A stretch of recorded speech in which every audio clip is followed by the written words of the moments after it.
Done good, though, Kevin. The black community is so proud of you. Right now, George Floyd is looking up at us all, laughing so hard that he can't breathe. Okay. A couple weeks ago, there was a roast of Kevin Hart on Netflix. And in the aftermath of that, he actually got some backlash. But not for any of the jokes he himself told, but for the jokes that Tony Hinchcliffe made about George Floyd. So about a week or so after that point, he went on to the Breakfast Club and addressed some of that backlash. And that reaction is what we are going to go through today. Yeah, the George Floyd joke, it wasn't a tasteful joke to our culture, to our audience, but our audience that's watching the roast, if you're watching the roast, you get why they're doing it. You get why the racial humor is on the table. Like, it's not, I wasn't shocked. Like, that's what they do. Go look at the Tom Brady one. Like, that's what they do. It happens every year when they do a roast. It's not new. This isn't it's not a new agenda. It's not a new approach to comedy. Do you? Yeah, I mean, he's 100% right. Like, this is partly why I don't even understand some of the backlash. Like, I get it. Some jokes aren't for everybody. And like, listen, I'm not really even a fan of Tony Hinchcliffe like that. I do think he has a lot of issues. I do think he's kind of racist. But like, overall, it is what it is. Like, when you show up and you decide that you want to watch a roast, you are signing up for the fact that you're about to hear some of the craziest jokes imaginable. Very, very personal. Like, you will find jokes that are borderline and sometimes definitely racist, homophobic. Everything you can possibly think of that is not necessarily great is what you expect to hear at a roast. This is the very nature of them. It's been that way forever. For as long as they've been doing these roasts, whether it be Netflix, VH1, whoever is hosting it, you're always going to find some jokes that are sometimes funny, sometimes straight up cringe, sometimes really borderline, and sometimes just like it seems straight up offensive and mean and not funny at all. And where you personally feel about that and how you personally feel about that depends on your personal tastes. But understand that when you walk into a roast, this is the expectation. And so getting offended and deciding that you're going to be really upset about hearing the exact thing that you should have expected, to me, really doesn't make any sense. So again, I am siding with Kevin here on this particular point. Keep it going. Feel like Tony Hinchcliffe went too far when he made that joke about George Floyd? It's Tony Hinchcliffe. Yeah. Like, I don't expect less. I don't expect more. I feel like you're saying going too far is the point. I don't want to put words in your mouth. Yes, I mean, that's why you're there. And yes, 100%. I hate to say this, but I'm going to, because we're being honest. People are talking about that joke. Talk about his set. Tony Hinchcliffe arguably had the best set, or one of the best sets, between Tony and Cheryl, and I would say Naeem had a really strong set. Naeem had a very strong set. Honestly, I mean, if y'all have seen the roast, I will kind of agree with him. Hinchcliffe's set was actually pretty good. I mean, he says arguably the best, so again, there's room for discussion there, but I think he did have one of the best sets. At least like he's in the top 3. So no real disagreement there. And again, this is the very nature of comedy, but let's keep it going. Laughing out loud at Tony until that. Until the joke. But not even just okay. that. And so now even Charlamagne admits that he was laughing out loud to the whole set until he heard the one thing that he found offensive. And again, for me, that's like, I can take that one joke, throw it in the trash and say, I'm not feeling it, but understand that like, this is the nature of the whole thing. Let's keep it going. I don't like when people joke about violent, tragic death. I like Pete said, and I was like, why you had to say about Charlie Kirk? Pete had a great set too. Pete had a Charlie Kirk joke in there. Like, would I tell those jokes? No. He did.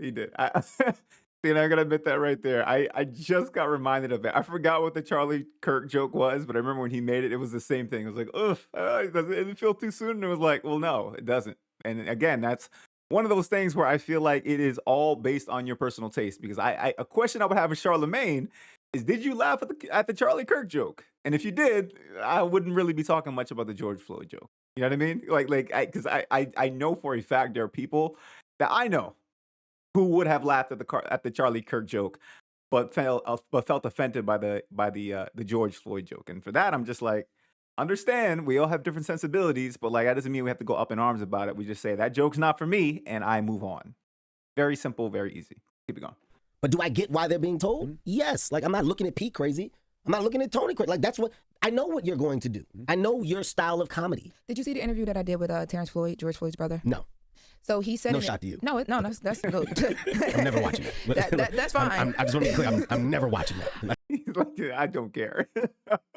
I don't care. I only brought it Even up. now that you told me, I'm not going to go back and go look at that interview. He's I because he's a fan. just want to make it clear so you No. understand what I do with my All time. right, wait, hold on. I just gotta never address done that real quick. Okay, go ahead.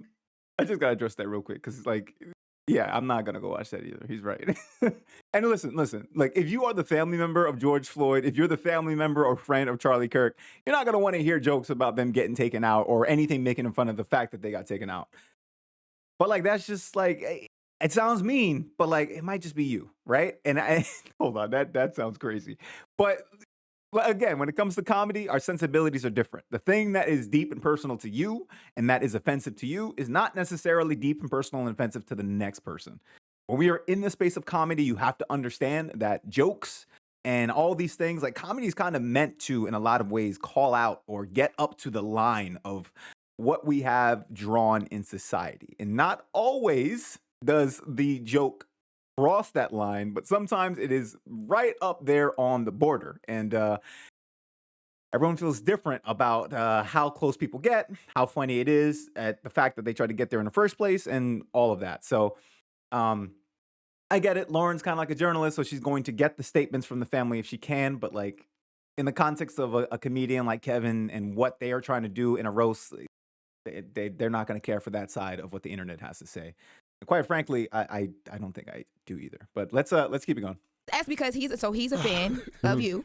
He saw the joke and it picked up pretty big. So I didn't know if you saw it, but he basically said, like, as a fan of you and knowing that you came to the funeral to support his family, even though it's a roast and Tony, that's what he does, they expected you to kind of be the person that would like stop it right in the moment or just not allow for certain things to happen. And he also said he wanted you to come. Did they want Kevin to stop the set and like go fight Tony? Like at that point, like after he said something about George Floyd, like what is the actual expectation? Like they expected him to go and stop. Like, what do you mean? It is literally a live roast that was hosted on Netflix. Like he's gonna sit there and get the jokes, and then he's gonna get a chance to go back and throw jokes back his own way. It's not like he's sitting there like, say something that's offensive and I'm gonna get up and punch you in the face. It's like, that's not how these things work. Ever. Like, I don't know why that expectation would even be there. Like, you can feel like you wanted him to do that, but then to actually say it, to me, is kind of crazy. Let's keep it going. Harder. He said, if they're gonna joke, why you ain't come harder with your own jokes? All right. Racist jokes, I guess. This is actually a good thing to give a rebuttal to. See, They talked about my dead mom and my dead dad.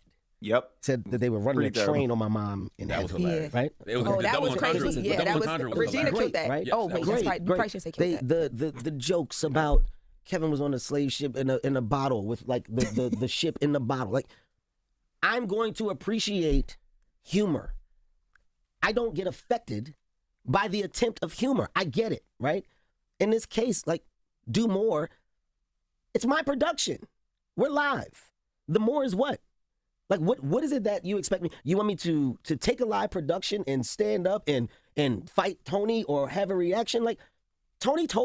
Exactly. Exactly my point. Like, what do you expect him to do in that moment?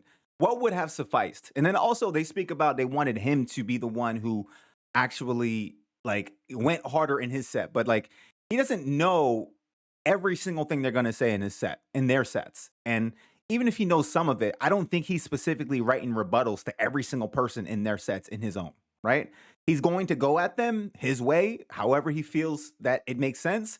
And that's it. I feel like they almost act like it's a live schoolyard roast session. Like, oh, you said something to me right there, and I'm gonna go back and respond to the exact same things you told me. And really, that's not how it goes at this level, right? A lot of these jokes, or all of them, they're already written. They're ready to go. They have a teleprompter out there so that they can deliver it. And then they, as the comedians, do their thing and they deliver them correctly. And some of them they write, and some of them they have a team and they write the jokes for them. This is the very nature of how this has always gone. It's like I don't know what I don't know what they want from this man. All right, let's keep it going. We got a little bit more here, and we'll probably we'll see where it goes. Tony told a joke. It wasn't a tasteful joke to us. We didn't like it. Okay. Hey, man, fuck that joke. We move on. I don't understand why we stand on a hill and it becomes like this big thing of like, oh, man, the motherfuckers, they do this and they're attacking the culture. It doesn't have to be that. It literally is either you're a fan of this level of content or you're not. And if you're not a fan, then you don't watch it. So And I will say I am in total agreement there, and that pretty much sums up about my main sentiments as well in reference to this topic. Now, Kevin goes on to mention that at the end of the day, it was not him who told the joke, and so he doesn't really understand why everyone's upset at him for that.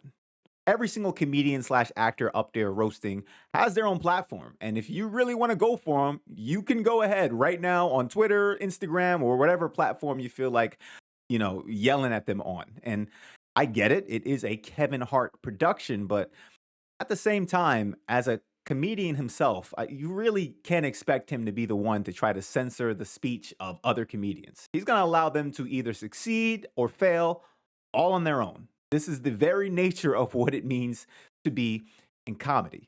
I grew up in an era where it seemed like feelings were secondary. I'm talking like the 90s and the 2000s, where it felt like very thing that we have backlash or concern over now really didn't exist as much back then. Maybe it was because we didn't have social media, or again, maybe not having social media was a testament to those times. But at some point, we tried to move back the other way, be more mindful and culturally sensitive to how people are feeling. And I think that was great. And there's nothing necessarily wrong with that either.